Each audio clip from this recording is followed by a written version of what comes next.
Masauraro Assalamu alaikum. Barkanmu da sake kasancewa da ku a cikin wani sabon shirin duniyar labarai wanda yake zo muku daga nan sashen Hausa na Randawa Media Concept. Yau Alhamis 23 ga watan 1 shekara ta 2020. Da farko ga kaninsu. Wani mai laifi ya tsere daga hannun 'yan sanda yayin da suke bacci a kotu. Aliko Dangote ya ce 'yan Najeriya sun fi son ɗaukar hoton selfie da ni bisa ga tambaya ta kuɗi. El Rufa'i ya haramta amsar kuɗi daga dukkanin ɗaliban makarantun jihar Kaduna. Idan shirin ya nisa, akwai mu ɗauke da shirin nan na magana a cikin magana.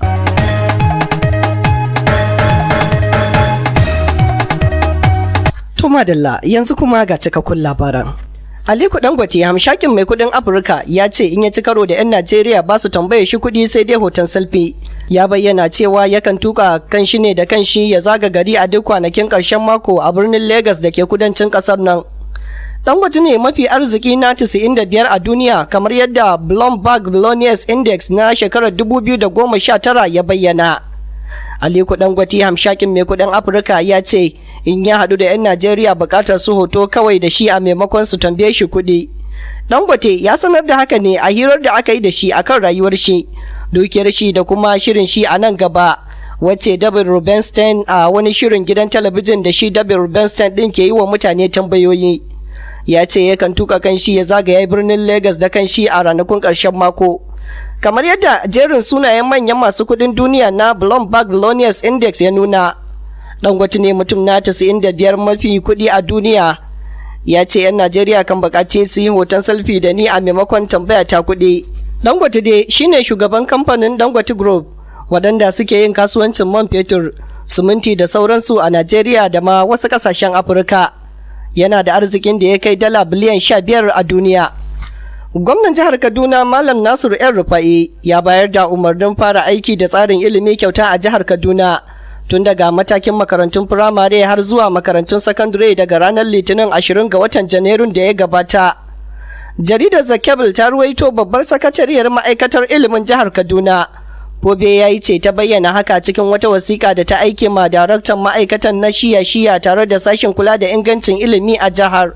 Gwamna ya sanar da ilimi kyauta a jihar Kaduna daga firamare zuwa sakandare a lokacin da ya gabatar da kasafin kudin shekarar 2020 ga majalisar dokokin jihar.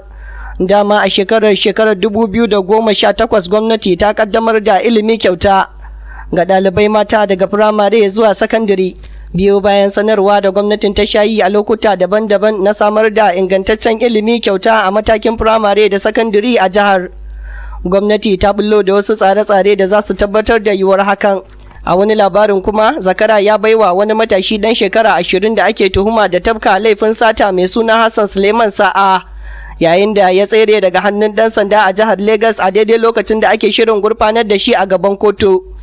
Jaridar Daily Trust ta ruwaito matashin ya sulale ne a harabar kotun bayan an dauko shi tun daga ofishin 'yan sanda da ke Ifori Surulere zuwa wata babbar kotun majistri bisa tuhumar da ake masa na sata.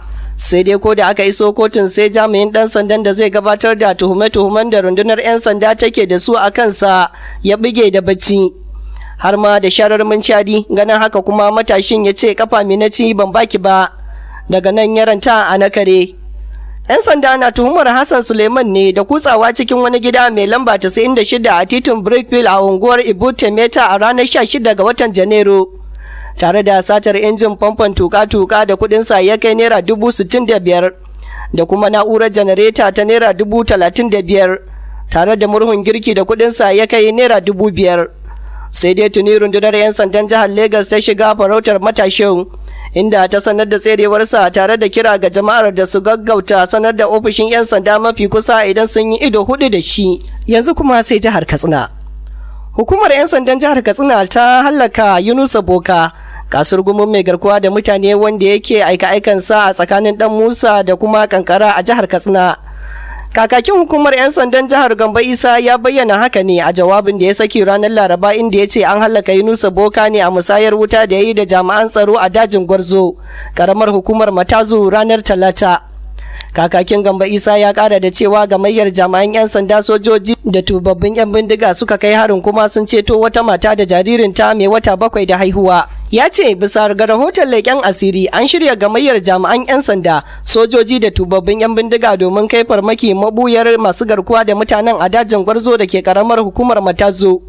Bayan musayar wuta da 'yan bindiga an samu nasarar kashe kasurgumin mai sace mutane Yunusa Boka wanda ya addabi al'ummar yankin. Haka zalika an ceto wata mata Firdausi Yusuf 'yar ƙauyen Burunkuza da jaririnta ɗan watanni 7 Amin Yusuf. Kuna sauraron labaran ne daga nan sashen Hausa na Randawa Media Concept. Yanzu kuma lokaci ne da zamu leka cikin shirin magana a cikin magana. Kafin daga bisani mu leka kasashen ketare. Sai ku biyo mu. Magana a cikin magana. Wasiƙa za mu karanta. Ki saurare ka biyo mu don ka ji duka abin da ta kunsa. Magana a cikin magana. Ya ku matasan jihar Katsina ga wani sako. Tuni dai duniya ta yarda cewa matasa su ne ƙashin bayan ci gaban al'umma. To amma fa idan har matasan sun zama nagari, masu ƙaunar wanzan da zaman lafiya da kuma kama sana'o'in dogaro da kai. Kamar da yadda gwamna Aminu Masari ya zage dantse wajen kare martabar 'yan jihar Katsina da kuma tabbatar da zaman lafiya ko da kuwa ta hanyar tankwarawa da karya kasusuwan 'yan bindigar da suka ki amincewa da zaman lafiya a wannan jiha tamu. Ku sani, gwamna Dallati tsayayyen namiji kuma sadaukin fama wanda ya saba gwagwarmaya tun a majalisar kolin ƙasa wajen kare martabar al'umma. Don haka, mu matasa, mu guje wa karya kowace dokar gwamnati, mu taru mu ba gwamnati goyon baya wajen cimma muradinta na tabbatar da zaman lafiya a jihar Katsina birni da karkara. Wannan wasiƙa ta fito daga Architect Ahmad Musa Dangiwa, shugaban kamfanin tallafawa ma'aikata su samu muhalli na ƙasa. Magana a cikin magana, wasiƙa za mu karanta, ki saurare ka biyo mu don ka ji duka abin da ta kunsa. To madalla, yanzu kuma sai mu leƙa ƙasashen Turai. A ƙasar Brazil an doko wani fasto daga saman mumbari bayan ya ce mata masu ƙiba ba za su shiga aljanna ba. A coci dai an san fastoci da bayani tare da warware matsalolin da suka shafi addini da kuma rayuwa. Wani fasto a ƙasar Brazil ya haɗu da fushin wata mata bayan ya ce mata masu ƙiba ba za su shiga aljanna ba, don kuwa ban kaɗo shi ta yi daga kan mumbari. Tuni 'yan sanda suka kama ta, amma an sanar da su cewa ba ta da isasshen hankali a tare da ita. A coci dai an san fastoci da bayani tare da huduba ga jama'a, sau da yawa hudubobin kan taɓo addini ne tare da wasu manyan lamuran da ke ciwa mutane tuwo a ƙwarya. Amma kuma ba abin mamaki bane idan hankalin mutum ya ɗauku akan wani abu daban yayin da ake hudubar. Hakan ne kuwa ya faru da wani fasto a ƙasar Brazil. Kamar yadda bidiyon yake yawo a kafafen sada zumunta ya nuna, wata mata ta dira gaban faston inda ta bankaɗo shi daga kan mambarin cocin bayan da ya yi katobarar yin huɗuba. Rahotanni sun nuna cewa fasto Marcelo Rossi sanannen fasto ne na cocin Katolika da ke Campova Nova a Brazil. To duka ƙarshen labarin kenan. Amma kafin mu sallama da ku ga bitar muhimman kanin su. Kun ji cewa gwamnan 'yan rufa'i na jihar Kaduna ya haramta amsar kuɗi daga dukkanin ɗaliban makarantun jihar. Sannan kuma mun labarta muku cewa wani mai laifi ya tsere daga hannun 'yan sanda a yayin da suke bacci a kotu. Kun ji cewa shahararren ɗan kasuwan nan na Najeriya Aliko Dangote ya bayyana cewa 'yan Najeriya sun fi ƙaunar ɗaukar hoto da shi fiye da tambayar shi kuɗi idan sun gaishe. A jihar Katsina kuma jami'an tsaro sun kashe kasar gumin mai garkuwa da mutane don karɓar kuɗin fansa. A madadin dukkanin ma'aikatan sashen Hausa na Randawa Media Concept, musamman irin su Hannatu Mani Habu, Rahama Ibrahim Turare, Abdulhamid Matazo da kuma Fadila Isiyaku Sabuwar Kofa, waɗanda suka tallafa min don ganin shirin ya zo gare ku. Sunana Isa Randawa da na karanto nake cewa mu zama lafiya da alkhairi. Assalamu alaikum.